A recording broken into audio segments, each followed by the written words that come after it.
expect you to do the same thing for me. When you do something and you're just like, I'm just happy to help, well, don't lie. Because now we're going to go into me assassinating your character. So that's how I deal with family. And when I say family, I mean blood, right? Because friends can be close like family, but friends aren't family. They're not relatives, right? So when I say family, I should really say relatives, right? So it's same thing when it comes to friends, or close family, whatever. All of them, all interactions in that sense, I don't have to deal with you every day. I'm not required to, right? I can limit my exposure to you. I can stop my exposure altogether. Now, if you are a parent, this is a different conversation because you have a responsibility to your kids. You owe your kids. You cannot say, well, my son is negative. I'm gonna go ahead and cut him off. You also can't say it's my fault that my son is negative and he's that way. There's so many influences in the world. We can only do what we can do. And there's a lot of factors into what cultivates somebody's mindset or personality. So don't beat yourself up on that. And you can't do that. So that's a different conversation that you have to have with yourself, with your boundaries and everything like that. But I would even say, I'm not a parent, so I can't tell you. Take this with a grain of salt, as they like to say. I could be totally wrong. Um, Jason Wilson, he actually says something different to me. So there are several different mindsets and opinions that are on this subject, right? But for me, I would even say, even if you are a parent, there does have to be a boundary point where it's like, how much more can I do for my child? Especially at a certain age. That to me, like, it's like, okay, you're a grown person. Jason Wilson, his mindset, and I want to present both because I want you to know you're not wrong for either one. You have to do what you believe is best for you and your child, right? He says, what can you live with? Can you live with cutting your child off and then something happened? Can you live with taking away that access that your kid has to you and then they end up in some type of mindset or some type of condition? And if you can, then you should proceed. And if you can't, then you shouldn't, right? So again, he's a parent. He's much older than I am, much wiser than I am, much more intelligent than I am. I take my hat off to the man. He's written books and has doctorates and all these things. But for me, no matter who you are, there is a point where it's like, I've done all I can do for you. And now we're just standing in a pit, a puddle, an ocean of negativity. And we're not trying to swim to the shore. We're not trying to build a raft to get to the island or get off of it. We're just here. So the last place I want to talk about, because I'm sitting outside of it and I'm about to go in there, is the gym. Don't deal with negativity at the gym. Don't deal with it. Tell the owners. Tell the owners. If there's somebody there doing something that's disrespectful, disingenuous, disgusting, or negative, tell the owners. Hey, that guy's walking around with his shoes off. Is that allowed at this gym? It's not. Okay, I would appreciate if you would say something. Hey, that girl got off the machine and they didn't wipe it down. Is that allowed at this gym? Because if it's not, I would appreciate. And then see what they do. I'll be honest with you. I'm not going to say the name of the gym because I don't believe in using my platform to slander, Lyle, or badmouth an experience. But I will talk about something bad if it happens and if it happened to be. But I'm not gonna. The only reason I'm not gonna name the gym is because before this incident happened, I had a lot of good memories at that gym. It was my first gym, and that might give away what gym I'm talking about if you know what my first gym was. But I had a situation where somebody was being negative. They were taking up machines. They were kind of like cutting people off. It got to the point where they were even saying stuff to me, right? And I'm like, I'm about to crash out. I'm about to crash the F out. And I was mad. I was hot. And I'm like, what do I have to lose? Before I make a decision, and you should too, ask yourself, what do you have to lose? What do you have to lose by going over there and cursing that person out? By going over there and engaging with that person, that negative energy? A lot. I have a lot to lose. Lose my freedom, to lose my health. I could lose my life. Like, we don't know how, and this isn't me being a coward or a punk. I ain't scared of them. But we don't know how it's going to go. We don't know if they have a friend in here that's waiting for something and I'm going to get jumped. We don't know what it's going to, so even more so, forget what do I have to lose. Why don't you ask yourself the more important question before you do something is, what do I have to gain? What do I have to gain by going over to that person and cursing them out? What does that do for me? I might feel better like, oh, I'm not a punk now. I said something. But now what? Now every time we see each other in this gym, we're going to be me mugging. We see each other in the parking lot. We see each other in the city. What I did is I told the staff. I went and told the staff. And then the incidents happened again. I told the staff again. They suspended the member. I thought they kicked the member out, so I kept going. I saw the member again. If I'm being honest, the member didn't engage me after that. The member stayed away from me and understood that, and honestly, I believe that's what the member wanted. They wanted me to engage them. They wanted me to be seen as the aggressor after they did what they did. I go over there. They have all these witnesses. See, now kick him out and take his membership from him, right? And I didn't. But for me, the tranquility of the gym, the sanctity of the gym have been violated. And anybody who's an avid gym goer knows exactly what I mean by when I say the sanctity of the gym.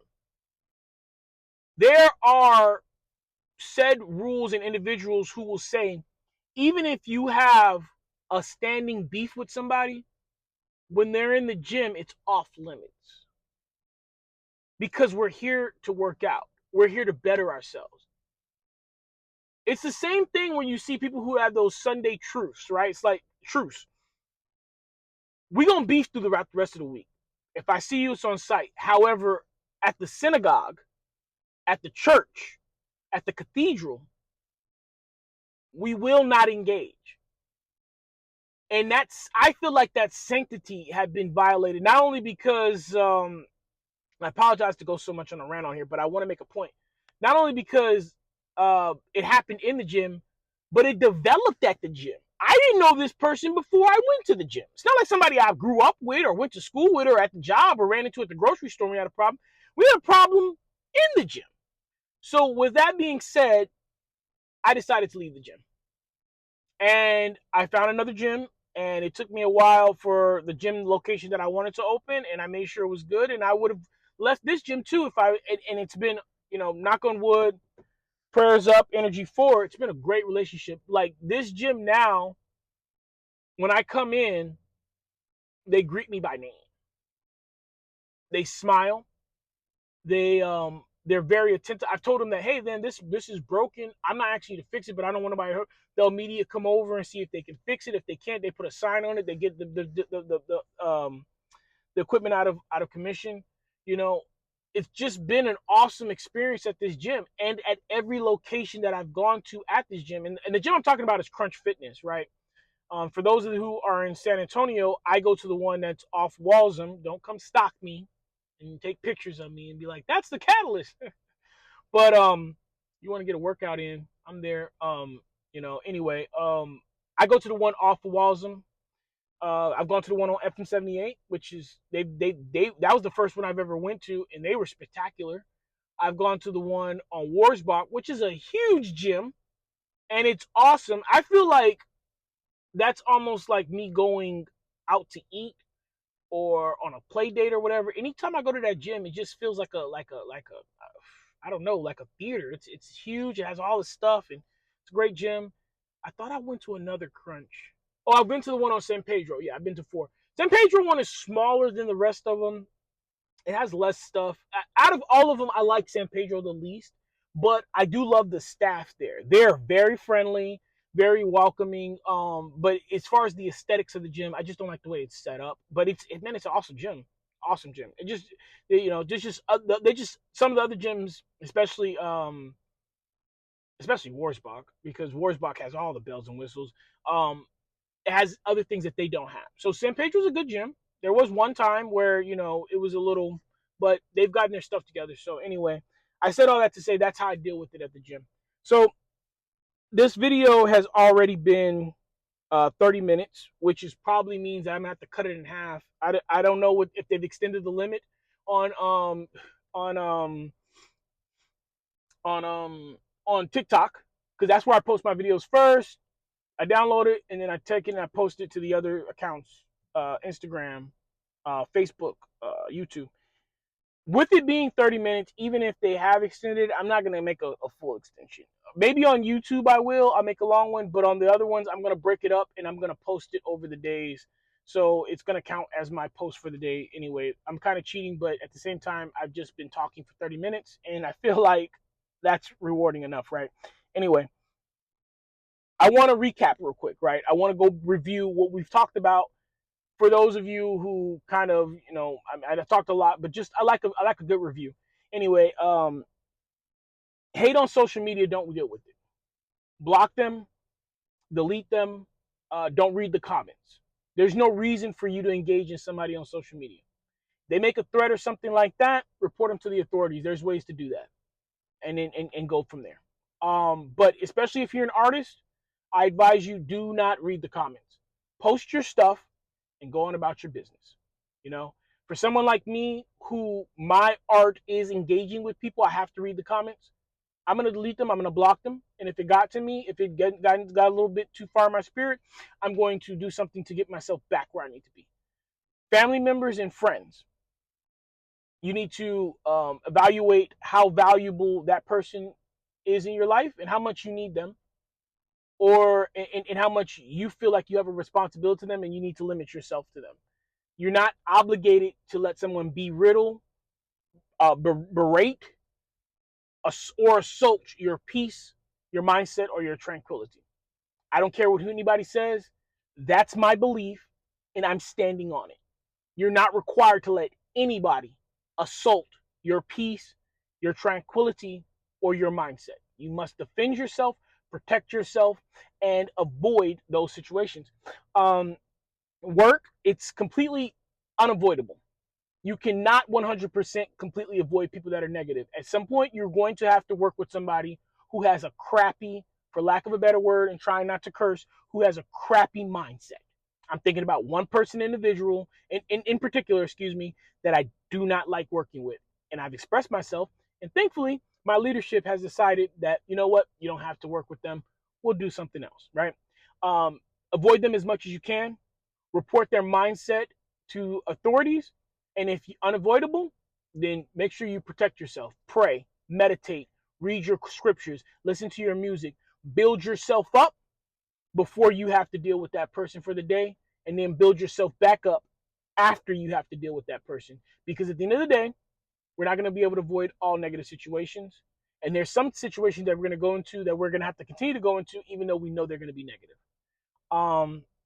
Lastly is the gym. And this is just kind of like a caveat because at the end of the day, I feel like with my health, my mental health, physical, spiritual, emotional, they all revolve around each other. They're all connected.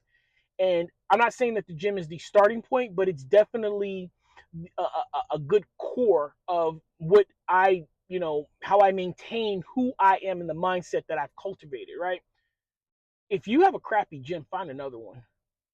If you're not in a big city where, like I am, where there's a lot of different gyms and a lot of different avenues, you may need to start investing in saving up to make your own damn gym.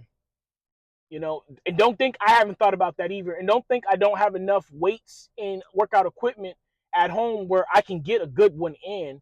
Won't be as good as I have because I don't have $1 million to make a gym, right? $1 billion, whatever, however much it costs. But I do have enough where I can be like, I'm not going to go up there because for a while because I need to get my mindset back together. So find another place to work out. Find another gym, find another avenue, see what your options are. And that's all I have, guys. For the person that presented this question, I want to thank you so much because this is one of the best questions I've ever been asked. How do I deal with hate? Because it's been a 38-year experience of learning how to deal with hate and negativity. It's been a 38-year experience of learning what boundaries are and how I can impose boundaries and how I'm okay to impose boundaries. That it's okay to set boundaries, and even more so, it's okay to hold people accountable when they abuse, disrespect, and cross those boundaries. So that's what I have to say on that. Hopefully that answered your question. Keep the questions coming. I love them. All right, guys. I need you to take care of yourselves. Please be kind to one another. Keep me in your prayers. I'll forever keep you in mind. Endure, believe, rise.